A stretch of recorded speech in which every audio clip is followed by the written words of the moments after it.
শেখ হাসিনা সহ 4 আসামির বিরুদ্ধে জুলাই অভ্যুত্থানে মানবতা বিরোধী অপরাধের মামলায় ট্রাইব্যুনালে সাক্ষ্য দিচ্ছেন দৈনিক আমার দেশ পত্রিকার সম্পাদক মাহমুদুর রহমান। এ নিয়ে আরও জানাতে ট্রাইব্যুনাল চত্বর থেকে যোগ দিচ্ছেন সহকর্মী জাহিদুল বাশার। মাহমুদুর রহমান সাক্ষ্য দিচ্ছেন, এই ব্যাপারে কিছু জানা গেছে কিনা বিস্তারিত জানাবেন। দেখুন, শেখ হাসিনার মামলা এই ট্রাইব্যুনালে মানবতা বিরোধী অপরাধের যতগুলো মামলা সবচেয়ে গুরুত্বপূর্ণ মামলা মনে করা হয়, কারণ জুলাই আন্দোলনে যত ধরনের মানবতা বিরোধী অপরাধ হয়েছে 5টি অভিযোগ, সরাসরি হত্যার নির্দেশনা, মারণাস্ত্র ব্যবহার, এই সবগুলো অভিযোগ তার বিরুদ্ধে আনা হয়েছে। আর শেখ হাসিনার সেই মামলায় এখন পর্যন্ত 45 জনের সাক্ষ্য গ্রহণ শেষ হয়েছে, অর্থাৎ তার সাক্ষী শেষের দিকে। আজকে 46তম সাক্ষী হিসাবে সাক্ষ্য দিচ্ছেন এখন আমার ডান পাশে যে ট্রাইব্যুনাল 1 সেই ভবনের ভেতরে। আমি এতক্ষণ এজলাসে ছিলাম, সেখানে তিনি বেশ আধা ঘন্টার মতো সাক্ষ্য এরই মধ্যে দিয়েছেন। মাহমুদুর রহমানের সাক্ষ্যে উঠে এসছে তিনি একেবারে শুরু করেছেন 2008-এর নির্বাচনের আগ থেকে। তিনি বলেছেন যে কিভাবে শেখ হাসিনা তার যে ফ্যাসিবাদ কায়েম করার শুরুটা যেভাবে হয়েছিল। তিনি বলেছেন 2008 সালের নির্বাচনের আগে ভারতের দিল্লিতে, সেখানে সেই সময় প্রণব মুখার্জির সাথে বৈঠক হয় এবং সেই বৈঠক থেকে বাংলাদেশের রাষ্ট্র ক্ষমতা কিভাবে দখল করতে হবে, বাংলাদেশের গোয়েন্দা সংস্থা ডিজিএফআই সহ অন্যদের কাজে লাগিয়ে আওয়ামী লীগকে কিভাবে নির্বাচনের মাধ্যমে আনা যায় সেই পরিকল্পনা সেখানে হয়েছিল, এটি তিনি দাবি করেছেন। তিনি সাক্ষ্য দিয়েছেন কিছুক্ষণ আগে এবং তিনি বলেছেন তারপরে আওয়ামী লীগের বিজয় হয় এবং আওয়ামী লীগ তারপরে এসে তিনি যে কাজটি করেন, যে শেখ হাসিনা তার ফ্যাসিবাদ কায়েম করার পথে সবচেয়ে বড় অন্তরায় মনে করছিলেন যে বাংলাদেশের দেশপ্রেমিক সেনাবাহিনী।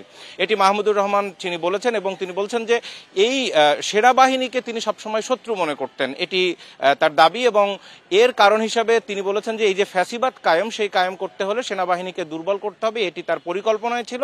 এবং যার ফলশ্রুতিতে এসে 2008 সালে তিনি 8 সালের নির্বাচনের পরে ক্ষমতা গ্রহণের কয়েক মাস পরে বিডিআর বিদ্রোহ হয় এবং এই বিদ্রোহের সাথে তিনি বলেছেন যে শেখ পরিবারের অনেক সদস্যই জড়িত, বিশেষ করে শেখ তাপস, দক্ষিণের সর্বশেষ যিনি মেয়র ছিলেন, তার বিষয়টি সামনে এসেছে যে তিনি এই বিদ্রোহের আগে কয়েকদিন আগে বিডিআরের কয়েকজন সদস্যের সাথে তিনি সেখানে পরিকল্পনা করেন এবং তার পরিকল্পনা সহ সামগ্রিক পরিকল্পনার অংশ হিসেবে বিডিআর বিদ্রোহ হয়, যেখানে 57 জন কর্মকর্তা সেনাবাহিনীর তারা শহীদ হন। এইখানে মাহমুদুর রহমান তিনি একটি উদাহরণ টেনেছেন। তিনি ভারতের সাবেক একজন রাষ্ট্রদূতের, হাইকমিশনারের তিনি একটি বইয়ের উদাহরণ টেনেছেন, দ্য জামদানি রেভলিউশন।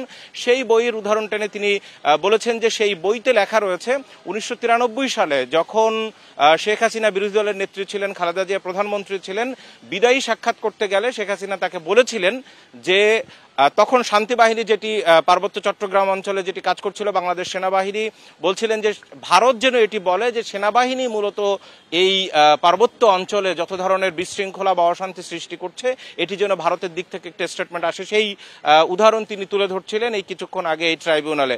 মাহমুদুর রহমান আজকে যে সাক্ষ্য দিচ্ছেন সেই সাক্ষ্য কিন্তু এর আগে আপনি জানেন যে নিয়ম অনুযায়ী যারা সাক্ষ্য দিবেন তাদের আগে তদন্ত কর্মকর্তা তিনি তাদের জবানবন্দি গ্রহণ করেন। শেখ হাসিনার মামলায় মোট 81 জনের জবানবন্দি গ্রহণ করা হয়েছিল এবং তারা পরবর্তীতে আদালতে এসে সেটি সাক্ষী হিসেবে সরাসরি নিজের মুখে বক্তব্য দেন। মাহমুদুর রহমানও কিন্তু তিনি বেশ বড় দীর্ঘ 8-10 পৃষ্ঠার একটি জবানবন্দি তিনি দিয়েছিলেন। সেই জবানবন্দিতে যা যা বলেছেন, আজকে জবানবন্দি আমরা আগেই পেয়েছি, সেখানে আমরা যা দেখেছি, আজকে তিনি নিজে সেটি সাক্ষ্য আকারে দিচ্ছেন। তার এই সাক্ষ্য গ্রহণে কিন্তু একটা বেশ সময় লাগবে। তিনি এখনো সেই 2009-10 সালের দিকে আছেন এবং আগামীতে তার যে সাক্ষ্যর আরও যে সময়গুলো আসে তিনি যখন সাক্ষ্য দেবেন সেখানে এই বিদ্রোহ এখন আছে, তার পরবর্তীতে যেখানে এই যুদ্ধাপরাধের বিচার রয়েছে, কিভাবে জুলাই আন্দোলন হয়েছে, এই পর্যায়ক্রমে সব বিষয়গুলো তার সাক্ষ্যে উঠে আসবে এবং পরবর্তীতে এ নিয়ে নিশ্চয়ই এই ট্রাইব্যুনালে প্রসিকিউশনের পক্ষ থেকে আমাদেরকে ব্রিফও করা হবে। ট্রাইব্যুনাল চত্বর থেকে যুক্ত হয়েছিলেন সহকর্মী জাহিদুল বাশার।